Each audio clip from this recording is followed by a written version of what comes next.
சீரிஸ்ல இந்த செகண்ட் ப்ரோமோவை பார்க்கும்போது ஆர்ஜே ஆனந்தியை தவிர வேற யாராலையும் இந்த சம்பவத்தெல்லாம் பண்ணவே முடியாதுன்னு சொல்லுவாங்களே, அது உண்மைதாங்க. ஏன் தெரியுமா? ஆக்சுவலா ஒரே டைம்ல ஒரே வீடியோல பாத்தீங்கன்னா ஜெஃப்ரியும் அடிக்கிறாங்க, ரஞ்சித்தையும் அடிக்கிறாங்க, தீபக்கையும் அடிக்கிறாங்க. அதுலயும் அந்த வீடியோட கிளைமாக்ஸ்ல பாத்தீங்கன்னா இது விஷாலை பத்தி ஒரு விஷயம் சொல்றாங்க பாருங்க. இந்த மாதிரி என்டர்டைன்மெண்ட் இருக்குல்ல, உன்னோட பயங்கரமான என்டர்டைன்மெண்ட் வச்சு நீ தீபக் வந்து கேள்வி கேட்கணும், தீபக் திருப்பி அடிக்கணும் அப்படின்ற மாதிரிலாம் சொல்றாங்க. எனக்கு என்ன புரியல, ஆக்டர் சந்தானம், யோகி பாபு இவங்களா இருக்காங்களே, இவங்கள கூட இந்த அளவுக்கு என்டர்டைனர்ன்ற மாதிரி சொல்லியிருப்பாங்களான்னு தெரியல. ஆனா விஷாலை பார்த்து எல்லாருமே என்டர்டைனர்ன்றாங்க.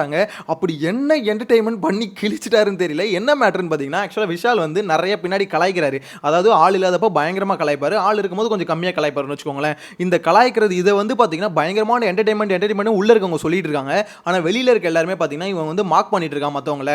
ஆக்சுவலாக அவங்களை வந்து பார்த்தீங்கன்னா பாடி ஷேமிங் பண்ணிட்டு இருக்கான் அப்படின்ற மாதிரி விஷால் மேலே அது வந்து குற்றச்சாட்டை தான் வந்துகிட்டு இருக்கு. ஆனால் உள்ள இருக்கவங்களுக்கு பார்த்தீங்கன்னா அது பயங்கரமான என்டர்டைன்மெண்ட்டாக எந்த ஆங்கிளில் தெரியுதுன்னு தெரியல. என்டர்டைனர் சொல்லி சாவடிக்கிறானுங்க. எனக்கு என்ன புரியல, விஷால் அந்த அளவுக்கு என்டர்டைன் பண்ணிட்டா எனக்கு புரியலங்க. ஆக்சுவலாக என்டர்டைன் பண்ணுறாரு, நான் இல்லைன்னு சொல்ல. ஆனால் இவங்களாம் சொல்கிற அளவுக்கு பயங்கரமான என்டர்டைனர்ன்றாங்க. அந்த அளவுக்கு நம்ம விசிபிளாக வெளியே பார்த்துட்டோமா அப்படின்னு பார்த்தீங்கன்னா இப்போ வரைக்கும் நான் பார்க்கல. மேபி நீங்கள் பார்த்துருந்தா மறக்காம கமெண்ட்டில் மென்ஷன் பண்ணுங்கள். இவங்க எல்லாரும் சொல்கிற அளவுக்கு விஷால் வந்து பயங்கரமான என்டர்டைனர் அப்படின்ற மாதிரி உங்களுக்கு தோணுச்சுன்னா, ஆமாம் ப்ரோ விஷால் பயங்கரமான என்டர்டைனர் ப்ரோ அப்படின்ற மாதிரி கமெண்ட்டில் மென்ஷன் பண்ணுங்கள். ஏன்னா எல்லாருமே இதை தான் சொல்கிறாங்க. என்டர்டைன்மெண்ட் ஒரு செக்மெண்ட் வச்சு பார்த்தீங்கன்னா இவங்க கலக்கிட்டு இருக்கான் அப்படின்ற மாதிரி சொல்கிறாங்க. அவர் என்ன கலக்கிட்டு இருக்கான்னு நம்ம தான் பார்த்தோம். மிட் நைட்டில் பார்த்தீங்கன்னா திருட்டு பிரியாணி தான் கலக்கிட்டு இருக்காரு. என்னை பொறுத்த வரைக்கும் நான் பார்த்த வரைக்கும் அதுதாங்க சொல்கிறேன். ஸோ உங்களோட கருத்து கமெண்ட்டில் மென்ஷன் பண்ணுங்கள். இதுக்கு அடுத்து பார்த்தீங்கன்னா ஆர்ஜே ஆனந்த் இந்த 3 பேர் பற்றி சொல்கிறாங்களே, அதில் ஜெஃப்ரியை பற்றி மெயினாக என்ன சொல்கிறாங்கன்னா, இவனோட நெகட்டிவ் ஷேட் எல்லாமே வெளியே தெரியுது அப்படின்ற மாதிரி சொல்லிட்டு இருக்காங்க. ஆர்ஜே ஆனந்த் வந்து அவங்களோட எப்படி சொல்கிறது, அவங்களுக்கு ஒரு விஷயம் தோணுச்சுன்னு வச்சுக்கோங்களேன், அதாவது அது வந்து மற்றவங்க எல்லார் மைண்ட்லேயும் போய் இறக்குவாங்க. அதுதான் பார்த்தீங்கன்னா அவங்களோட ஸ்பெஷாலிட்டியே. இப்போ என்ன பண்ணிட்டு இருக்காங்க, இது ஜெஃப்ரியை பற்றி நெகட்டிவ் ஷேடை வந்து பார்த்தீங்கன்னா இவங்க பவித்ரா மண்டைக்குள்ள வந்து இறக்கிட்டு இருக்காங்க. பவித்ராவை பற்றி தெரியும். ஆக்சுவலாக ஒருத்தவங்க ஒரு விஷயம் பேசுகிறாங்கன்னு வச்சுக்கோங்களேன், பவித்ராவோட ஒப்பீனியன் இப்போ ஒரு டிஸ்கஷன் ஒன்று போகுது, அங்கே போய் வைப்பாங்களான்னு கேட்டிங்கன்னா வைக்க மாட்டாங்க. இந்த மாதிரி யாராவது உட்காந்து பொறுமையாக ஒரு விஷயத்தை டிஸ்கஸ் பண்ணுறாங்கன்னா அங்கே வந்து பார்த்தீங்கன்னா பக்குவமாக இந்த மாதிரி இதுதான் தப்பு, இதுதான் சரி அப்படின்ற மாதிரி சொல்லுவாங்களே தவிர, ஒரு பிரச்சனை நடக்கும்போது அங்கே போய் சொல்கிற கேரக்டர் பவித்ரா கிடையாது. ஸோ அதனால் கரெக்டான ஆளை சூஸ் பண்ணி பார்த்தீங்கன்னா ஆர்ஜே ஆனந்த் என்னென்னலாம் சொல்லணுமோ அதை வந்து பார்த்தீங்கன்னா கேமரா முன்னாடி பயங்கரமாக ரெஜிஸ்டர் பண்ணிட்டு இருக்காங்க. இதை தான் பார்த்தீங்கன்னா அவங்க பல நாளாக பண்ணிக்கிட்டு இருக்காங்க. ஆனால் அவங்க வந்து மேனிபுலேட்டிவ் இந்த மாதிரிலாம் வார்த்தை சொல்லிட்டு அவங்க ரொம்பவே கஷ்டமாக இருக்குது. ஆனால் உண்மை என்னன்னு பார்த்தீங்கன்னா, அவங்கள ஒரு நேம் கூட வச்சு ரொம்ப நாளாக கூப்பிட்டு இருக்காங்க, விஷ பாட்டில் அப்படின்ற மாதிரி. ஸோ அந்த பாட்டிலேருந்து பார்த்தீங்கன்னா ஒவ்வொரு சொட்டு விஷத்தை எடுத்து பார்த்தீங்கன்னா சாச்சனா மண்டையில் ஒன்று, பவித்ரா மண்டையில் ஒன்று அப்படின்ற மாதிரி தெளிச்சிட்டு இருக்காங்க அப்படின்ற மாதிரி எனக்கு நம்ம தோணுது.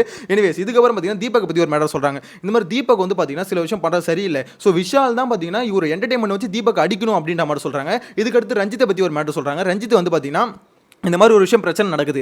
அந்த பிரச்சனை நடக்கும் போது பார்த்தீங்கன்னா ரஞ்சித் வந்து பெருசாக அங்கே வந்து கொஸ்டின் பண்ண மாட்டார். இந்த சம்பவத்தப்ப இந்த மாதிரி நடந்துருச்சு, இது தப்புக்கணும் அப்படின்ற மாதிரி பொதுவாக தான் பேசுவார். இண்டிவிஜுவலாக ஒருத்தவங்களை பார்த்து இந்த மாதிரி கேள்வி கேட்குற மாதிரி ரஞ்சித் பேச மாட்டார் அப்படின்ற மாதிரி பார்த்தீங்கன்னா ஆர்ஜே ஆனந்தி சொல்கிறாங்க. உண்மைதான் வச்சுக்கோங்களேன். ஆக்சுவலி இவங்க சொல்கிற பாயிண்ட் எல்லாமே ஒரு வகையில் உண்மைன்னு கூட வச்சுப்போமே. என்ன மேட்டர்னா, இவங்க எல்லாரை பற்றியும் சொல்கிறாங்க. ஆனால் இவங்க கிட்ட ஒரு விஷயம் சொன்னால் மட்டும் இவங்களால ஏன் ஏற்றுக்க முடியல அப்படின்ற ஒரு கேள்வி இருக்குல்ல, அதுதான் ஆர்ஜே ஆனந்தி எப்போ மாற்றிக்க போகிறாங்கன்னு தெரியல. எனிவேஸ் இந்த வாரம் பார்த்தீங்கன்னா ஆர்ஜே ஆனந்தி சாச்சனா இவங்க 2 பேருக்குமே ஒரு பெரிய செக் இருக்குது. ஏன்னா யார் வெளியே போகிறது அப்படின்ற மாதிரி 2 பேருக்குள்ள கடுமையான போட்டி இருக்கும் அப்படின்ற மாதிரி தெரிஞ்சு போச்சு. இதில் டிசிஷன் யார் தெரியுமா எடுக்கணும், மக்கள் ஓட்டு போடுறாங்களா அவங்க எடுக்க போகிறது இல்லை. டிசிஷன் யார் எடுப்பாருன்னா விஜய் சேதுபதி தான் எடுப்பார். தன்னோட பொண்ணை காப்பாற்றணுமா வேணாமான்ற டிசிஷன் எடுத்துட்டாருன்னு வச்சுக்கோங்களேன், அதில் தெரிஞ்ச ரிசல்ட். ஏன்னா பொண்ணை காப்பாற்றணும்னு வச்சுக்கோங்களேன், சாச்சனா வந்து ஆக்சுவலாக உள்ள வச்சுக்கணும். இல்லை பொண்ணை காப்பாற்ற வேணாம் அப்படின்னு நம்ம நினச்சிட்டாருன்னா ஆர்ஜே ஆனந்தியை பார்த்தீங்கன்னா தூக்கி விட்டணும். சரி, சாச்சனாவை தூக்கிட்டு ஆர்ஜே ஆனந்தியை உள்ள வச்சுக்கணும். ஸோ இந்த சம்பவம் தான் நடக்கும். ஸோ மொத்தமாக பார்த்தீங்கன்னா டிசிஷன் வந்து பார்த்தீங்கன்னா விஜய் சேதுபதி கிட்ட மட்டும் தான் இருக்குது அப்படின்றது கிளியராக தெரியுது. உங்களோட கருத்து கமெண்ட்டில் மென்ஷன் பண்ணுங்கள். செகண்ட் ப்ரோமோ பார்க்கும்போது ஆர்ஜே ஆனந்தி அவங்களோட இண்டிவிஜுவல் கேமை ஆரம்பிச்சிட்டாங்க. அதாவது இண்டிவிஜுவலாக பார்த்தீங்கன்னா மற்ற எல்லாரும், அதாவது அவங்களுக்கு யாரெல்லாம் நெகட்டிவாக தோணுதோ ஸோ அதை வந்து பார்த்தீங்கன்னா மற்றவங்க மனசில் போய் விதைக்க ஆரம்பிச்சிட்டாங்க அப்படின்ற மாதிரி தோணுது. உங்களோட கருத்து கமெண்ட்டில் மென்ஷன் பண்ணுங்கள். மீட் பண்ணலாம். Bye by.